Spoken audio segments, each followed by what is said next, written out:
There's a line in this movie from Jack Black's character. I calculate our chances of survival at 0%. That never happens.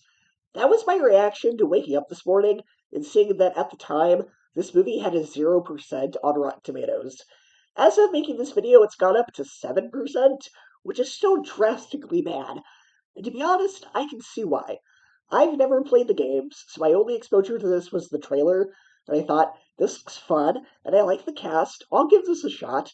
I like cheesy video game movies like Street Fighter or the 1995 Mortal Kombat. Those aren't particularly great movies, but I have fun with them.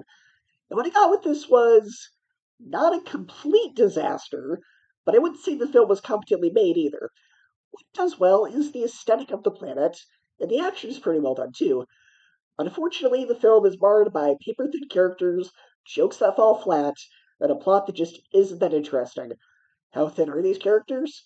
If you thought, this is Katana, she's got my back, from Suicide Squad, was the worst way to explain a character, that line looks extremely well thought out by comparison to these characters.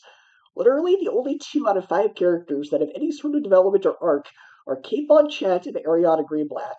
The rest of the characters are just there. Even Greenblatt, that you can tell she's having fun in this movie, has a very paper-thin character. She's essentially the story's MacGuffin, but they also try really hard to give her a tragic backstory while also making her part of the team, and I don't know, I don't think it worked.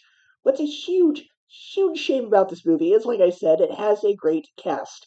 Cate Blanchett, Jack Black, and Kevin Hart, they're all great at other things, just not this movie. I haven't seen a Jack Black performance this unfunny since Shark Tale. Not a single line that came out of his character, who was supposed to be comic relief, was even remotely funny. And considering that this is being marketed as being similar to Suicide Squad or Guardians of the Galaxy, which are movies about a bunch of misfits that hate each other, that come to love each other in the end, meanwhile spewing witty banter, there's no witty banter. The villain is also very paper thin and just lousy. What a disaster this movie is. Based on feedback from people who have played the game, they seem to really hate it, and I, who has not played the game, didn't find it all that entertaining either. It's a poor man's Suicide Squad. For me, it gets a D+, a 1 out of 10, and 1 out of 5 stars. That's only because it looks very pretty, and it had some moments with good cast, but overall, the movie was